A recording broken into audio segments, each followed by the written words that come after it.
Hello, and welcome to our channel. We're thrilled to have you with us today for a story that unfolds like a quiet storm, revealing the power of tradition in the face of unexpected challenges. Imagine a damp, early morning in Whitehall, London, where the air is heavy with mist and history. A convoy of American diplomatic vehicles rolls to a stop before a solemn war memorial, their polished surfaces reflecting the gray sky above. Stepping out with an air of confidence is none other than U.S. Vice President J.D. Vance, his tailored suit a stark contrast to the somber setting. With a warm smile, he extends his hand toward the Royal Guard standing sentinel, aiming to create a moment of friendly diplomacy, a gesture that could bridge nations in a single frame. But what happens next leaves the entire U.S. delegation stunned, their breaths caught in a silence that speaks louder than words. Before we dive deeper into this extraordinary encounter, we'd love for you to join our community. If this story piques your interest, please hit that subscribe button and share your thoughts in the comments below. Your support helps us bring more powerful stories like this to light. And we can't wait to hear what you think about this clash of protocol and principle. Now, let's step into the heart of Whitehall and meet the two men at the center of this unforgettable moment. The scene is set against the backdrop of Whitehall, a place where the weight of history is almost tangible. The War Memorial stands as a silent tribute to those who gave everything, its stone surface etched with names that time will never erase. Around it, the city hums softly in the early hours, but here, there's a reverence that demands quiet. Tourists and locals alike gather, some to pay respects, others to witness the timeless presence of the royal guards who stand watch. These guards, in their iconic red tunics and towering bearskin hats, are more than just a spectacle. They are living symbols of duty, honor, and an unwavering commitment to tradition. Among them on this particular morning is Corporal Daniel Reev, a man whose very stance radiates discipline. Reev isn't just any guard, he's a former combat soldier, hardened by years on the battlefield before taking up this ceremonial role. His weathered hands grip his rifle with precision, his eyes fixed forward, unyielding. For Reev, this post isn't about pageantry. It's about honoring the fallen, protecting a legacy, and upholding a code that no one, no matter their rank or title, can sway. His mission is singular: to stand as a pillar of respect for those who can no longer stand themselves. Every muscle in his body is trained to remain still, every thought focused on the sanctity of his duty. As the damp air clings to his uniform, he stands ready, unaware that a test of his resolve is about to unfold. Enter J.D. Vance, the U.S. Vice President, a man accustomed to the fluid, often symbolic gestures of Washington politics. In the world of diplomacy, a handshake isn't just a greeting, it's a statement, a photo opportunity, a way to signal alliance and goodwill. Vance steps out of his vehicle with the ease of someone who's shaken countless hands, brokered countless deals, and posed for countless cameras. His suit is impeccable, his smile practiced, and his demeanor exudes a confidence born from years in the public eye. Today, as part of an official visit to strengthen ties with the UK, he sees an opportunity to create a memorable moment. A handshake with a royal guard, captured by the press, trailing behind him, could be a powerful image of camaraderie between two allied nations. It's a gesture that, in his mind, transcends protocol. A simple act of appreciation for service, a bridge between cultures. As he approaches the memorial, his delegation follows closely, their faces a mix of anticipation and routine professionalism. Vance spots Corporal Reev standing at attention near the monument, a striking figure against the muted tones of the morning. With a nod to his team, he strides forward, his hand already extended, his smile broadening as he prepares to make that connection. The crowd around begins to notice, their murmurs growing as they sense something unusual about to happen. Vance stops just a step away from Reev, his hand outstretched in a gesture that's second nature to him. His voice is low but warm, carrying a tone of genuine respect as he speaks. Appreciate your service, soldier. The words are meant to be a bridge, a moment of human connection amid the formality of the occasion. But what follows is not the response Vance expects. Corporal Reeve remains utterly motionless, his body a statue of discipline. His eyes stare straight ahead, locked on some invisible point beyond the vice president, as if Vance isn't even there. His hands remain fixed on his rifle, not a finger twitching, not a glance shifting. The silence that envelops the square is deafening, a heavy, awkward void that seems to stretch on forever. Vance's hand hovers in midair, caught between persistence and uncertainty. Should he withdraw it? Should he wait? His smile falters, just slightly. A flicker of confusion crossing his face as the reality of the situation sinks in. Around them, the crowd begins to whisper, their voices a soft undercurrent of surprise and curiosity.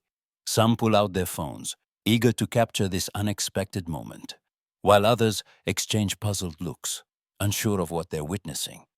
The delegation, standing a few paces back, shifts uncomfortably, their expressions tightening as they realize this isn't going as planned. The damp morning air seems to grow colder, the tension wrapping around everyone like a shroud. For a few agonizing seconds, Vance holds his position, his hand still extended, perhaps hoping that patience will yield a response. Maybe he thinks a moment longer will break through the guard's stoic exterior, that Reeve will acknowledge the gesture with even a subtle nod. But Reeve is a wall of resolve, his training an impenetrable shield. Royal guards are bound by strict protocol during ceremonial duties, especially at a site as sacred as a war memorial. They do not engage, do not speak, do not break formation for anyone, no matter their status. Reeve's silence isn't personal. It's a testament to the principles he's sworn to uphold. His duty isn't to diplomats or dignitaries. It's to the memory of the fallen, to the honor of his uniform, to the traditions that have stood for centuries. As the seconds tick by, Vance's expression shifts from confidence to visible discomfort. A faint flush creeps up his neck, his smile now completely gone. Behind him, a member of his staff, sensing the growing awkwardness, steps forward discreetly and leans in to whisper, "Sir, they don't break form during ceremony. Royal protocol." The words are soft, meant to spare further embarrassment, but they only deepen the sting of the moment. Vance's jaw tightens, his lips pressing into a thin line as he slowly lowers his hand. His eyes dart briefly to the crowd, then back to Reeve, a flicker of hurt passing through them before he masks it with a forced nod. The onlookers' whispers grow louder, a mix of sympathy and fascination, as hundreds of eyes bear witness to this quiet but profound rejection. Just as the moment seems to hang in an unbearable limbo, the weather adds its own dramatic touch. The sky, already heavy with clouds, begins to release a steady rain, the drops falling with a soft patter on the stone ground. Raindrops land on Vance's outstretched hand, now withdrawn, as if nature itself is underscoring the weight of the rejection. They bead on his suit, on the memorial, on Reeve's uniform, blending into the solemn atmosphere that permeates the square. The rain seems to amplify the silence, each drop a tiny echo in the stillness that follows Vance's gesture. Among the crowd, an elderly British veteran, standing with his young grandson, leans down to whisper, "You're seeing something books can't teach, lad. This is real loyalty, real respect." His voice is quiet, but carries a reverence that cuts through the murmur of the crowd. The boy looks up, wide-eyed, not fully understanding but sensing the gravity of the moment. And then, as if on cue, Corporal Reeve performs a slow, deliberate salute not to Vance, not to any living person, but to the memorial itself, to the memory of those who sacrificed everything. The movement is precise, laden with meaning, a silent tribute that speaks louder than any handshake could. The entire square seems to hold its breath, captivated by the sheer power of this gesture, by the strength of silence and discipline in the face of expectation. Even the rain seems to pause in respect, as if honoring the weight of what's just transpired. The ceremony eventually concludes, and the crowd begins to disperse, their conversations buzzing with reflections on what they've witnessed. The a delegation moves on, their faces a mix of quiet embarrassment and forced professionalism as they shield Vance from further attention under umbrellas. Vance himself remains composed, though there's a lingering tightness in his posture, a subtle sign of the moment's impact. For Corporal Reev, the day continues as it always does. He stands guard until his shift ends, his expression never wavering, his duty never faltering. Later, in the quiet of the guard's changing room, the atmosphere shifts to one of camaraderie and reflection.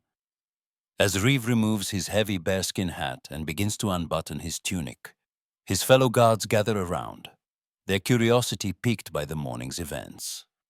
One of them, a younger soldier with a cheeky grin, leans against a locker and asks the question on everyone's mind. "Mate, if you knew that was the you, Vice President, would you have shaken his hand? Just a quick one, for diplomacy's sake." The room falls quiet, waiting for Reeves' response. He pauses, setting his hat down with care, and looks up with a steady gaze. No, because this uniform means something sacred. It's not about a moment of attention or pleasing someone, no matter who they are.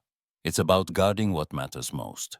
His words are simple but heavy, carrying the weight of conviction. The other guards nod, some in silent agreement, others with a newfound respect in their eyes. The room fills with a quiet understanding, a shared recognition of the deeper purpose behind their role. For Reeve, this isn't just about protocol. It's about preserving something timeless, something bigger than any individual, even a world leader. This story doesn't end in the changing room, though. It spreads like wildfire across social media, clips of the encounter circulating on platforms around the globe. The image of Vance's hand hanging unanswered, of Reeves' unyielding stance, becomes a lightning rod for debate.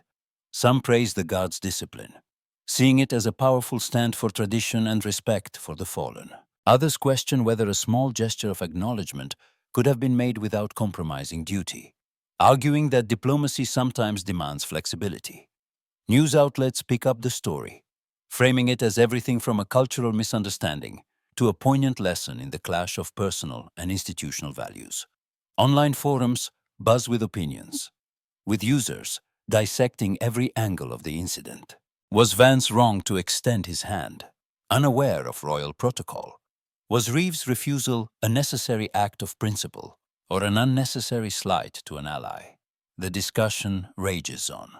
But one thing is clear. This moment at Whitehall has struck a chord, forcing us to grapple with questions of tradition, duty, and the delicate dance of international relations.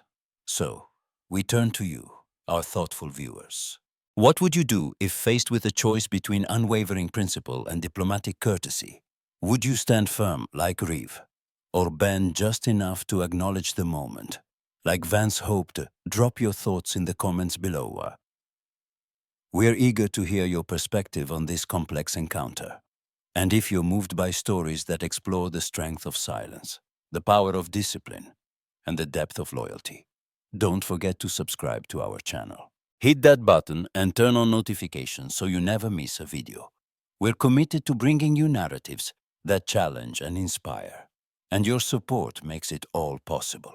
Let's take a step back and reflect on the layers of this story, because there's so much more to unpack beyond the surface.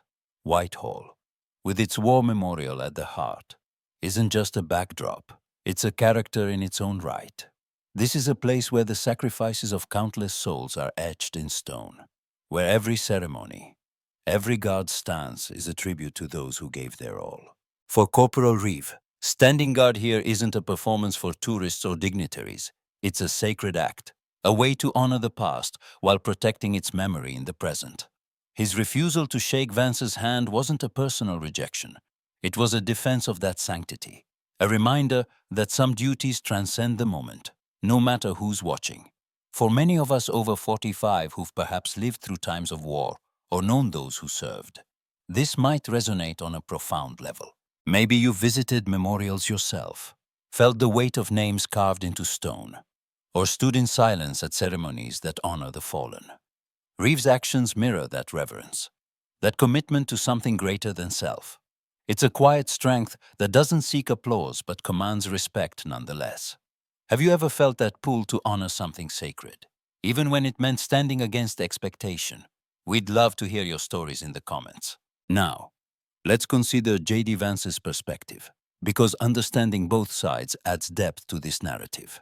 As Vice President, Vance operates in a world where gestures carry immense symbolic weight. A handshake isn't just a greeting, it's a tool of diplomacy, a way to build rapport, to signal unity, to create a narrative for the public. In Washington, such acts are often spontaneous, tailored to the moment, and celebrated as signs of warmth or alliance. When Vance extended his hand to Reeve, he likely saw it as a natural expression of gratitude, a way to say, "We see your service, and we value it." It was a chance to craft a positive image, especially during an official visit meant to reinforce ties between the US and the UK. But in doing so, he encountered a cultural and institutional barrier he may not have anticipated. Royal guards, especially during ceremonial duties at a site like this, are bound by rules that leave no room for personal interaction.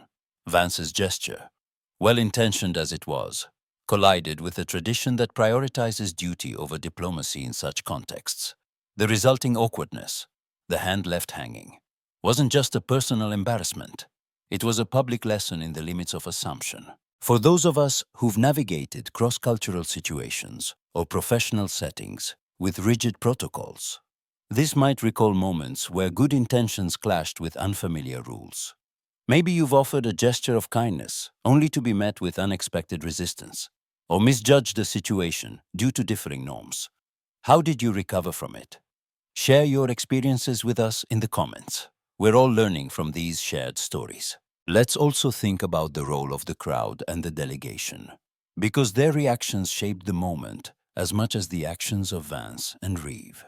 The onlookers, a mix of tourists, locals, and perhaps veterans paying their respects, became an unintended audience to a drama they didn't expect.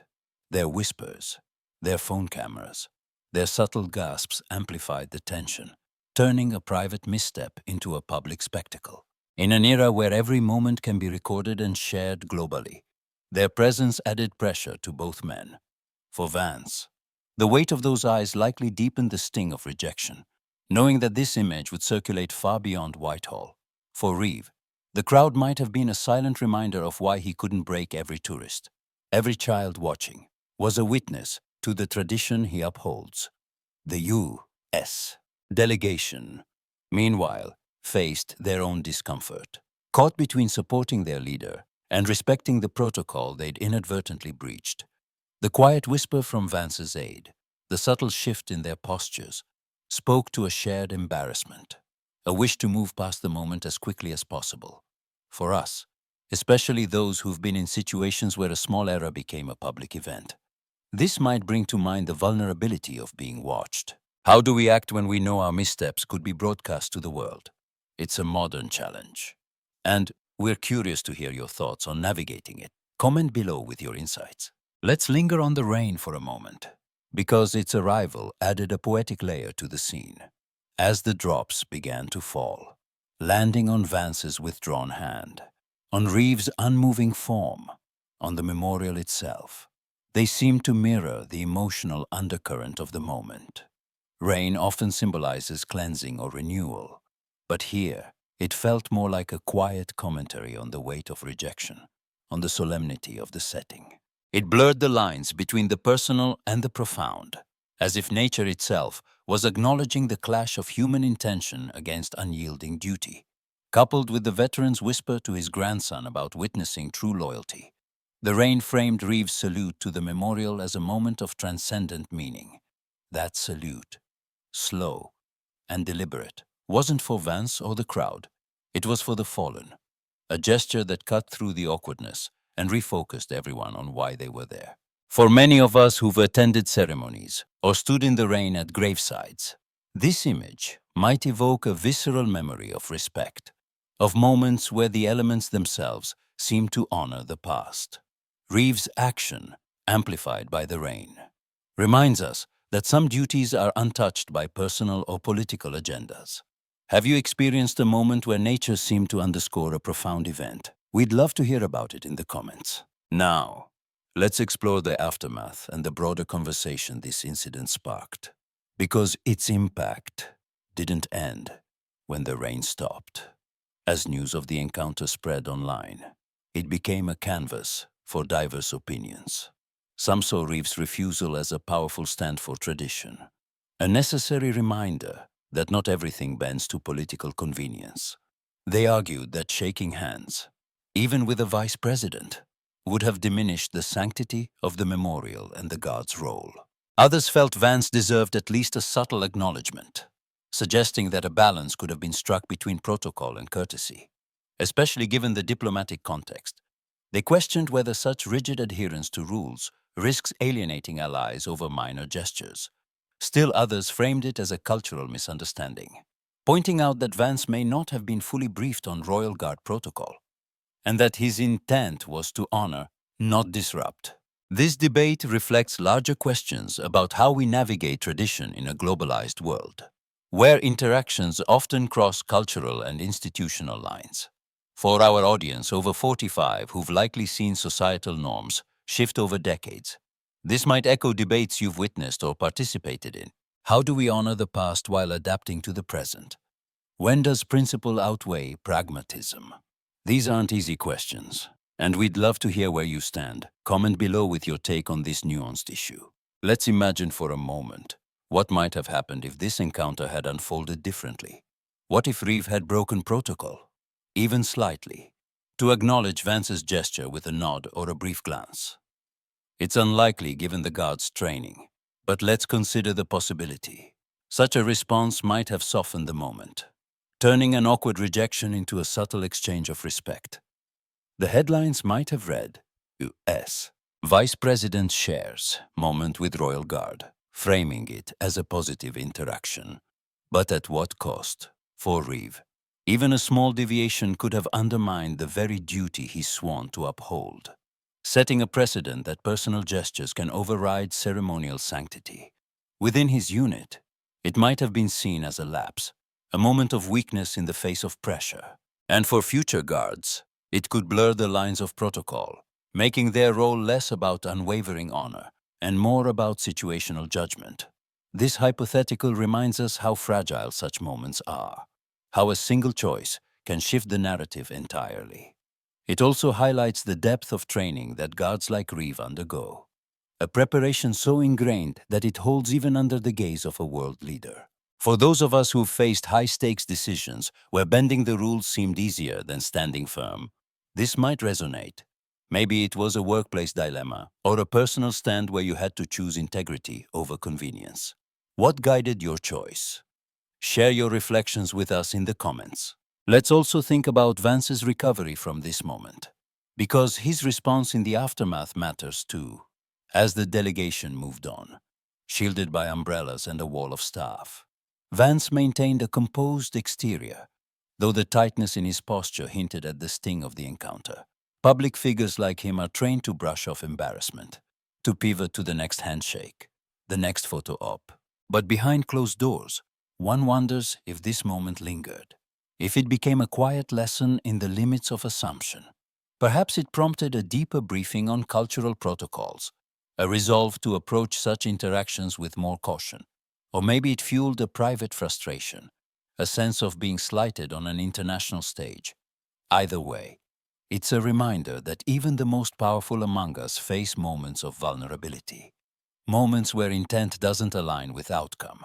For many of us who've held leadership roles or navigated public settings, this might recall times when our best intentions were misunderstood or rebuffed.